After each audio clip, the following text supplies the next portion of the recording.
அதிசயங்கள் செய்கிறவர் நம் அருகில் இருக்கிறார்.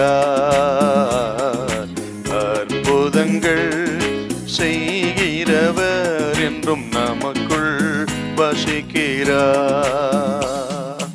1 கொரிந்தியர் 9:15-16. அப்படி இருந்தும் நான் இவைகளில் ஒன்றையும் அனுபவிக்கவில்லை. இவைகளில் ஒன்றையும் நான் அனுபவிக்கவில்லை.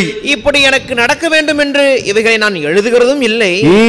என் மேன்மை பாராட்டலை ஒருவன் அபத்தமாக்குகிறதை பார்க்கிலும் சாகிறது எனக்கு நலமாயிருக்கும்.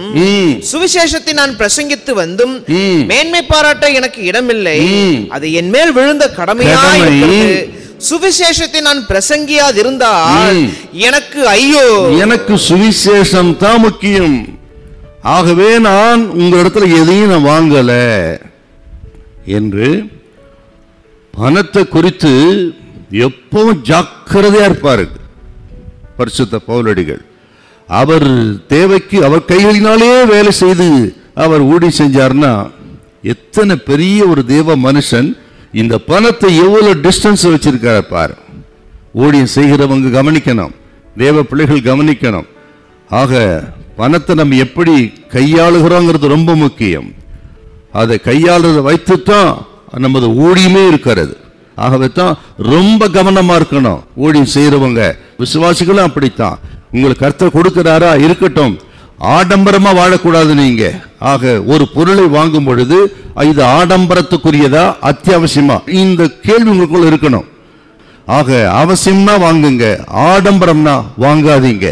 அப்படி நீங்கள் பணத்தை கையாள்வதில் நீங்க சரியா இருக்கணும். பவுலடிகளை பாருங்க, அவர் தாங்க அந்த சபையை ஸ்தாபித்தவர், அவர் தான் ஃபவுண்டர். என்ன சொல்ற, உங்க இடத்துல எதையும் வாங்கல. ஏன்னா என்ன குறிச்சு ஒன்னும் சொல்லப்படாது. நீங்க பணத்தை கொடுத்து என்ன வித்தியாசம் பேசப்படாது.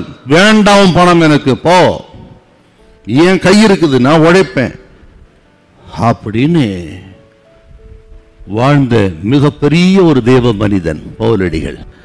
ஆகவே பவுலின் வாழ்க்கை நமக்கெல்லாம் பெரிய ஒரு திருஷ்டாந்தம். ஹல்லேலூயா.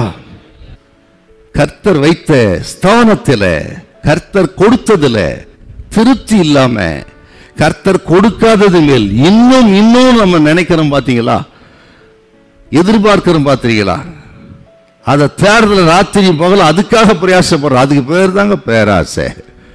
கர்த்தர் சொல்லுகிறார், உங்களை கர்த்தர் வைத்த ஸ்தானத்துல திருப்தியா இருங்க. உங்களுக்கு என்ன தேவை, எப்பொழுது தேவை, அத்தனை கர்த்தர் நிச்சயமாய் தருவார். ஒரு குறையும் வைக்கவே மாட்டார். நாளைக்கு என்ன தேவை கொடுப்பார். ஆகவே கர்த்தர் வைத்த ஸ்தானத்துல திருப்தியா இருங்க. கர்த்தர் கொடுத்த குடும்பம், கர்த்தர் கொடுத்த வேலை, கர்த்தர் கொடுத்த மனைவி, பிள்ளைகள், புருஷ, ஆக எந்த ஸ்தானத்துல இவன் வைத்திருக்கிறாரோ அதுல திருப்தியா இருங்க. இல்லாதது ஏற்ற நேரத்துல கர்த்தர் நிச்சயமா உங்களுக்கு தருவாராக. ஹல்லேலூயா, ஹல்லேலூயா.